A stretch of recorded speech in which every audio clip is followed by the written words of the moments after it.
You are listening to The Raven, and now in Cree, Ntutamig Kahkagu.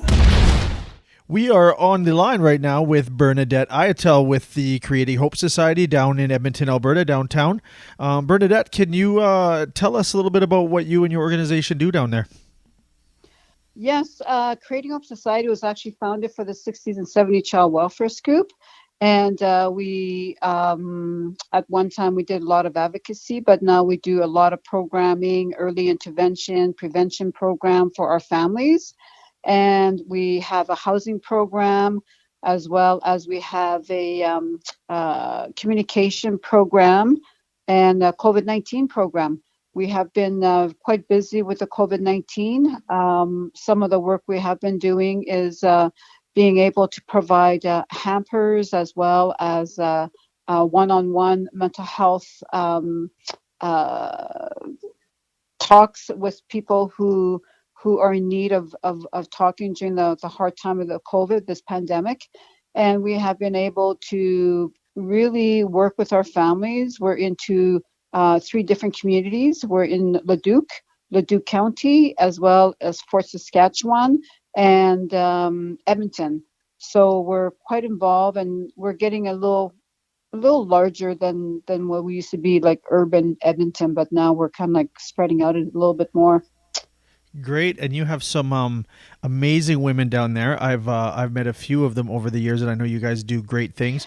You are a very inspiring woman yourself, and we are celebrating International Women's Day today here down at the Raven and all around the world. So I just wanted to say hi to you for everything that you do in the community for not only women but for men and for children and for families down in Edmonton here.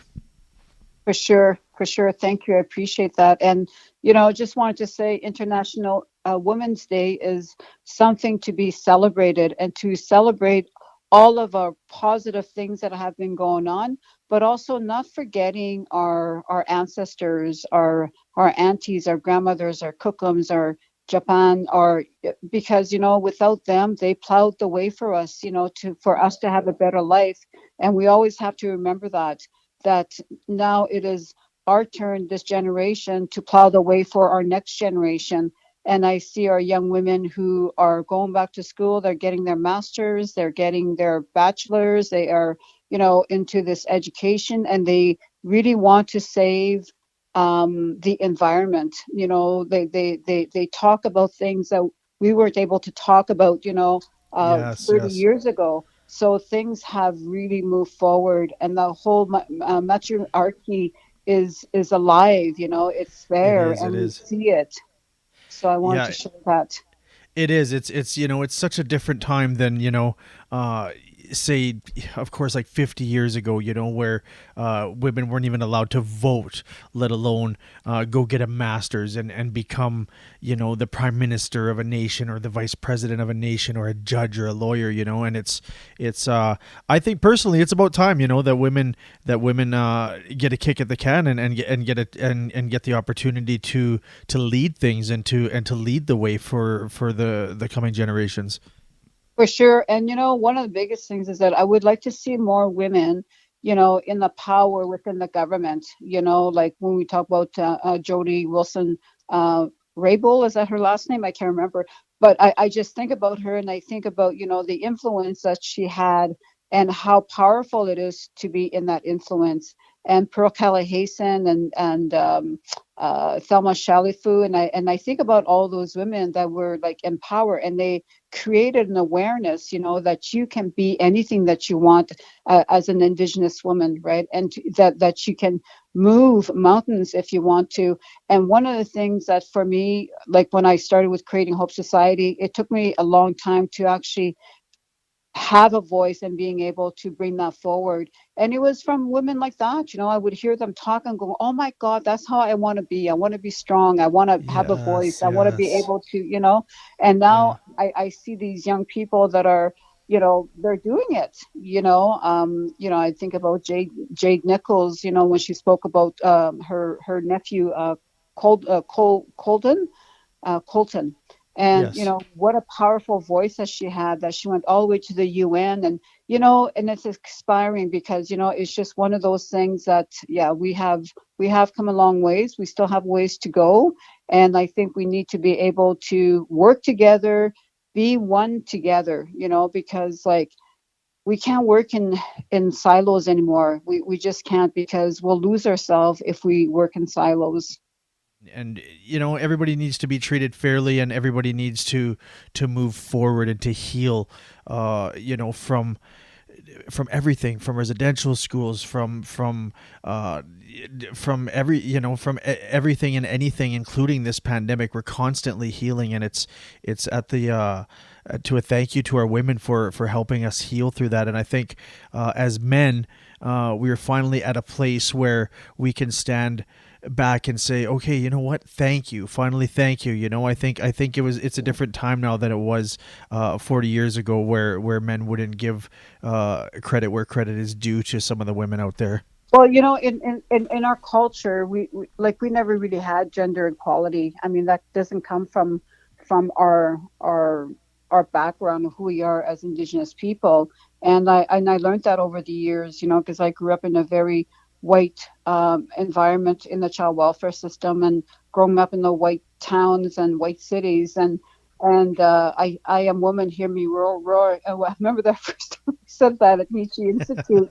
And this guy looked at me and goes, "Are you serious?" I go, "What?" He goes, "We never had that gender equality within our," he says, "our matriarchy were always women, and the women always made decision with men, and we worked together." And it was funny, because, like, that's how, when you start decolonizing yourself and understanding, like, the way that we were together as a family and as a community, and how we work together as men and women.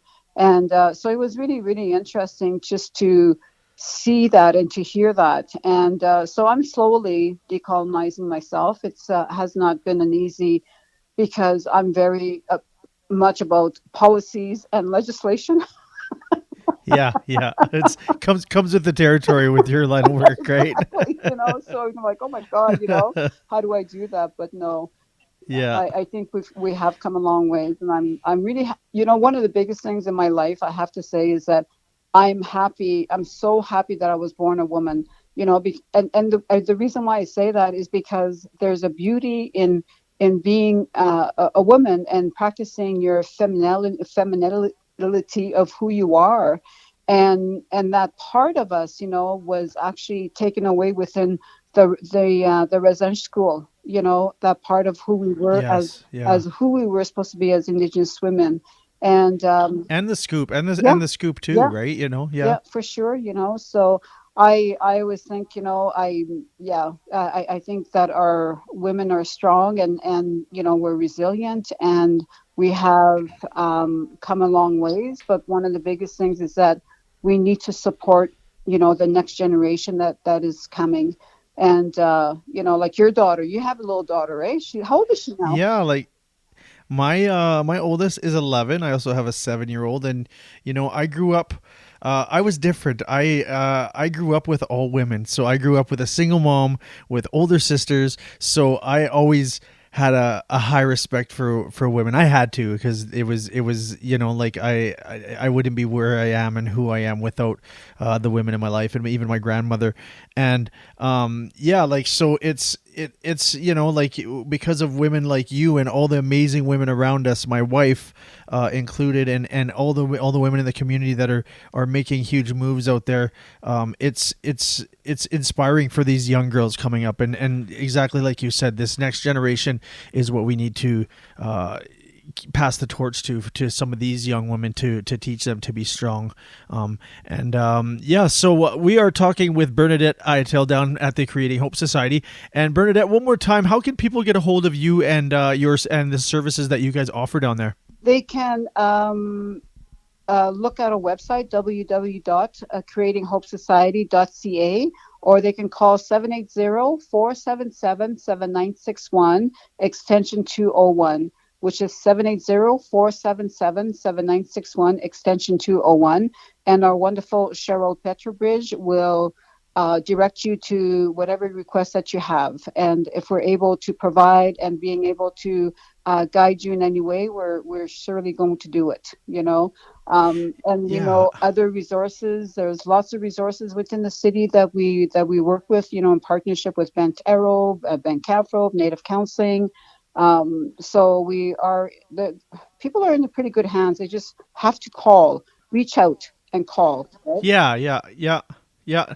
And okay, sounds good. Well, I want to thank you for your time. I know you're a very busy lady. And anything else you want to say to our listeners on 89.3 The Raven? Yes, I just love the station. Wow, I listen to it. It's programmed in my car, and I just love hearing our Indigenous language on air. And thank you so much for touching base with me and telling me that you have this new Raven, because I'm not really a Western type of person. You know, I do like, you know, hip hop, and I like rock and soft rock, and so yeah, it's my kind of music. So thank you so much. I Yeah, appreciate it. it's thanks.